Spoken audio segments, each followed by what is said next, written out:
This is one of the early plays. It actually happens really quickly, but the setup is there for Duke right off the get-go here. Late in the first half, Duke down 5 points is going to open up a shot here for Joey Baker. Talk us through the floor spacing here that gets Duke the open shot. Yeah, so this is kind of like a spacing that we typically see with our two guys, Carey hovering around in the middle of the paint. It's kind of the same set sometimes we come up out of when he comes up and sets a screen. But he does a great job of, even just as this play starting, when Tre Jones has already drawn two defenders kind of to his direction. You can see two guys floating towards him. Carey does a great job of cutting down to the wide open paint and drawing that defender with him. And instead of just cutting or just kind of standing there, he does a fantastic job of when he turns and seals that guy. So then that guy can no longer recover to the guy that he was originally guarding, which was Jack White. You're talking so about Tre, 34 here. Yeah. Carey does a great job of getting him on his back.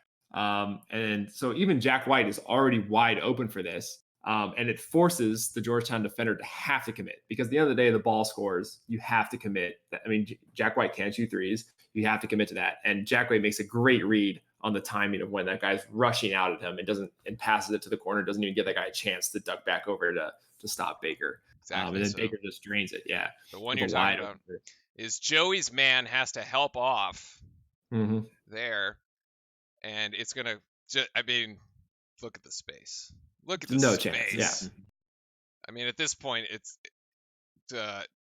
he's got like 10 feet between every defender. Like, and Joey was ready to shoot. He knew that ball was coming right to him. His hands were ready. He got that thing off very quick. Perfect.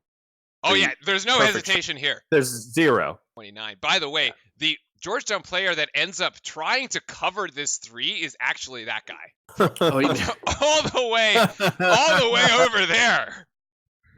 Like, he's trying to get those hustle points from coach. You know, that's the one where if you're on the pickup court, you just get yelled at because you just got a three in your face, but you weren't even over there. It's like, just don't even go over there. Next play coming up here. This is a set play. Eric, you found this one.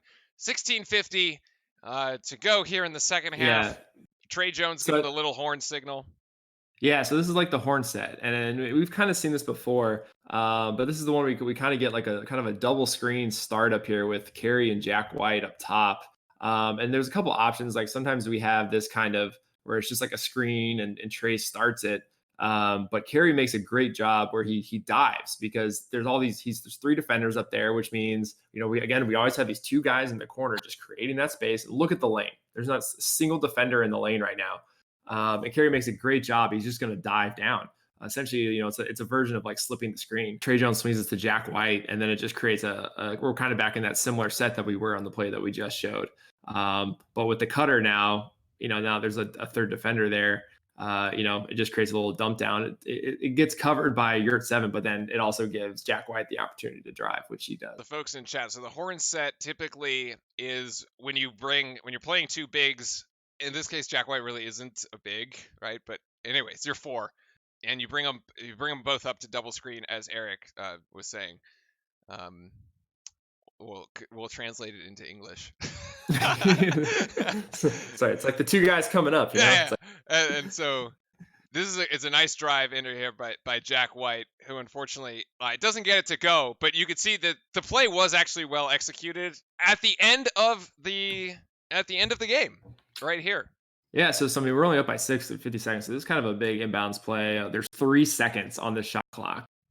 So, you know, this is like, that's enough time for, like, you know, to catch the pass, dribble and shoot it, or catch the pass, take a step and shoot it. So this is, saw this situation coming up, and I was like, oh, this is going to be an interesting inbounds play, because this is one that's going to be drawn up, or they have something ready to go for this.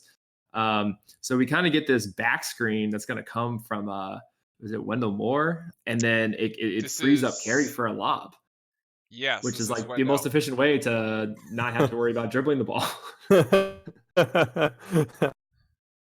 Yeah, so I mean, the screen doesn't even he doesn't really even set it. It's right, because Carey basically just ends up pivoting 180 degrees. That's the one thing I've been most impressed. Like, we just Carey was like sealing the guy on the other play.